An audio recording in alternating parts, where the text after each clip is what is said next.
Maintenant, je crois qu'on va moins rigoler.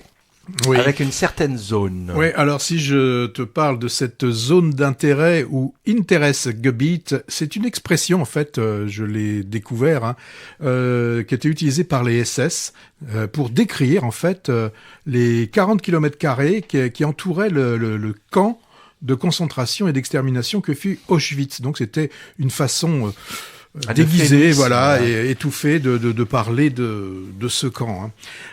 C'est jamais facile de parler d'une des périodes quand même les plus noires qu'ait connu notre monde. Donc là, le film va s'intéresser à la famille du commandant du camp qui vit juste derrière le mur qui sépare du camp, où derrière ce mur ont lieu toutes les exterminations par le gaz et ensuite l'incinération. Si on n'entendait pas en bruit de fond, désolé du terme, mais là, il s'agit bien d'un bruit, de cris étouffés, de ceux qui sont en train de mourir, les aboiements de chiens, et puis aussi, on a une sorte de ronronnement, le ronronnement en fait de cette industrie du crime. Si on n'avait pas ça, ce serait certainement difficile de voir que derrière ce mur, c'est l'enfer. Donc au début de la zone d'intérêt, on a Hedwig Höss qui est Sandra Müller, et là il y a cette scène où elle accueille sa mère pour la première fois dans sa villa impeccable, 2 étages, où elle vit avec ses nombreux enfants et son mari Rudolf. Et lorsque la mère lui demande « Mais t'as pas des domestiques juifs dans la maison ?»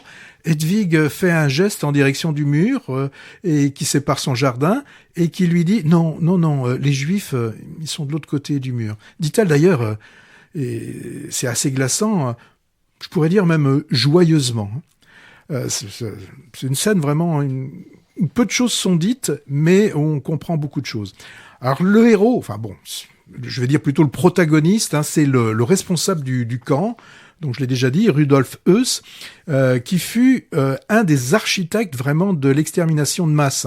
Et en tant que pionnier, c'est lui qui a eu l'idée aussi, tristement célèbre, d'utiliser le Zyklon B pour gazer tous ces juifs. Donc lui, il travaille, c'est un travailleur qui travaille jour et nuit, en fait, pour améliorer ses techniques et pour traiter un maximum de juifs.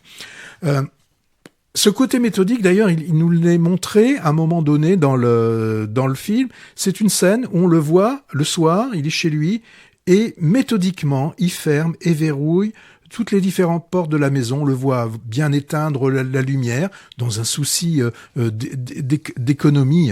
Quand il fait quelque chose, il le fait bien. On lui demande d'exterminer un maximum de personnes, eh bien, il va trouver les solutions et il va comme ça gagner ses échelons dans la hiérarchie. C'est un technicien, ouais. Et sa femme, alors, elle, donc j'ai déjà dit, c'est Hedwig Höss. Elle est interprétée par Sandra Hüller, donc c'est celle qu'on avait vue dans Anatomie d'une chute. Elle s'épanouit pleinement dans son rôle de femme. C'est femme de, mère de. Alors, on apprend qu'elle avait avant un statut de simple femme. D'ailleurs, sa mère, que l'on voit dans le film, faisait des ménages chez les Juifs. Et là, elle se retrouve, elle le dit d'ailleurs, comme la reine du camp. Et elle décidée à ne pas quitter son petit paradis qu'elle a su se créer. Elle a un jardin qui est magnifique avec de très jolies fleurs. C'est vraiment un petit paradis. Les 2 acteurs sont formidables pour tenir ces rôles, parce que c'est difficile de jouer des personnages qui savent ce qu'ils font. Ils ne sont pas du tout dans le déni.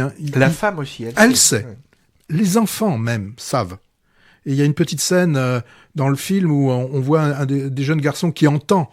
Et on suppose qu'il y a quelqu'un qui se fait assassiner, qui se fait tuer de l'autre côté, et lui, il est en train de jouer avec ses petits soldats et il dit « Ah non, la prochaine fois, tu seras gentil, tu feras pas ça. » Donc là, je disais qu'ils s'en tirent bien les 2 acteurs, parce que c'est difficile de jouer des personnages qui savent ce qu'ils font, mais qui, néanmoins, sont des êtres humains et qui ont un amour, par exemple, pour leurs enfants. Donc, c'est très délicat de jouer sur le fil du rasoir.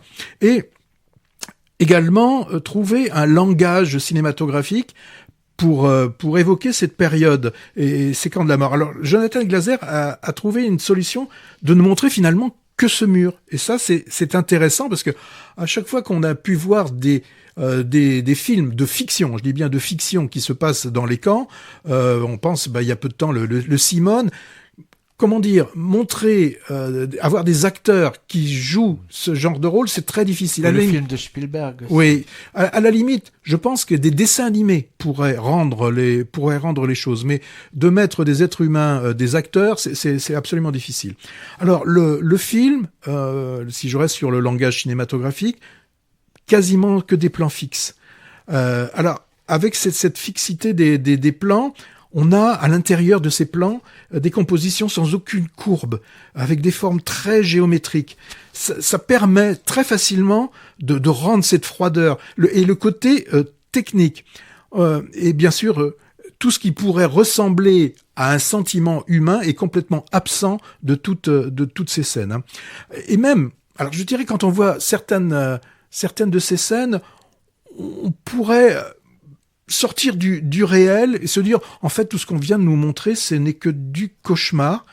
Mais il a une très bonne idée aussi vers la fin du film, et là je déflore rien, hein, c'est que il intègre des scènes actuelles où on voit le camp actuel comme il a été, entre guillemets, restauré et entretenu, et ça nous permet d'un seul coup de voir, simplement en voyant des valises ou des chaussures, simplement avec ces scènes, de se replonger dans ce macabre Donc ce macabre des décor. images du musée d'Auschwitz. Oui, finalement. c'est le musée d'Auschwitz. Et j'ai pas trop le temps, mais on pourrait parler du son, où là il y a vraiment, et c'est Johnny Byrne qui est vraiment un concepteur sonore qui arrive à créer une véritable ambiance. Ce film a eu le Grand Prix au dernier Festival de Cannes, hein, c'est le prix qui est juste après la Palme d'Or, et c'est amplement mérité. Et je pense qu'on y reviendra, puisque Hervé ne l'a pas encore vu, et je pense qu'on fera juste un tout petit point lors d'une prochaine émission. J'ai pas encore vu, et j'ai cru comprendre que les critiques sont controversées à propos de cette zone d'intérêt. Hein. Bon, moi je veux dire un mot à propos du réalisateur qui est britannique en fait, Jonathan Glazer. Alors pas très prolixe lui, hein.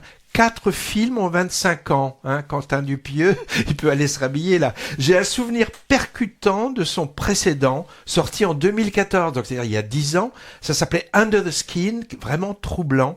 De la science-fiction décalée avec Scarlett Johansson en serial killeuse attirant les hommes dans ses pièges. Vraiment hypnotique. Avec un peu de chance, comme les projecteurs sont braqués sur ce réalisateur, il ressortira, j'espère.